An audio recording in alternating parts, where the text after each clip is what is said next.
C'est une expédition pas comme les autres. Partie le 1er octobre du sud de la France, l'équipe du navire Plastic Odyssée s'est lancée dans un tour du monde de 3 ans dédié à la lutte contre la pollution plastique des océans. Première escale, le Liban, avant de rejoindre une trentaine d'autres pays du Sud particulièrement touchés par la pollution plastique. Et il y a urgence. Chaque minute, 19 tonnes de plastique sont déversées dans les océans. Ça, on vient le mettre ici, dans la machine. On parle beaucoup du carbone, du réchauffement climatique, mais en réalité c'est un problème et il y en a beaucoup d'autres. La perte de la biodiversité en fait partie.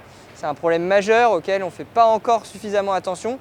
Et le problème de la pollution plastique contribue à cette perte de biodiversité. Ça a un impact majeur sur la biodiversité, mais aussi sur les êtres humains, puisqu'on ingère énormément de plastique. Et donc en termes de santé humaine, c'est aussi critique. Et on va finir par le payer assez rapidement. En mer comme à terre, l'équipe d'une quinzaine de personnes travaille sur les potentielles innovations simples et peu onéreuses à mettre en œuvre pour favoriser le recyclage des déchets plastiques dits non recyclables, comme les pots de yaourt ou le polystyrène. Notre objectif, c'est vraiment d'essayer de transformer les déchets en opportunités. Et en fait, on se rend compte que les déchets, il y en a partout. Des gens qui les collectent, il y a des organisations qui font ça très bien. Ils sont hyper organisés, ils vont les chercher chez les particuliers, ou même il y a des réfugiés qui les trient à même la poubelle. Donc il y a plein d'organisations pour collecter. Maintenant, l'objectif, c'est d'aller trouver des opportunités, des objets qu'on peut fabriquer à partir de ces déchets et qui peuvent être durables. Chaque pavé, c'est 200-300 grammes de déchets qui sont évités dans une décharge ou évités d'être brûlés. On fait aussi des plaques, on fait des tables, on fait des tubes pour faire des canalisations. En fait, on peut faire tout un panel d'objets. L'objectif, c'est de trouver celui qui est le plus pertinent localement. Voilà. Ouais, à bientôt. Véritable laboratoire géant, le navire est doté de 9 machines low-tech pour traiter les déchets plastiques, d'un espace mobile pour mener des expérimentations à terre et d'une cuisine zéro déchet, bien entendu.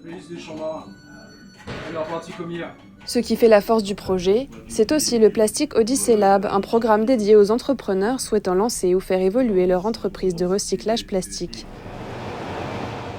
Une aubaine pour Mario, qui a récemment lancé une station de collecte de déchets. Mon but ici, c'est de transformer le plastique, c'est ça.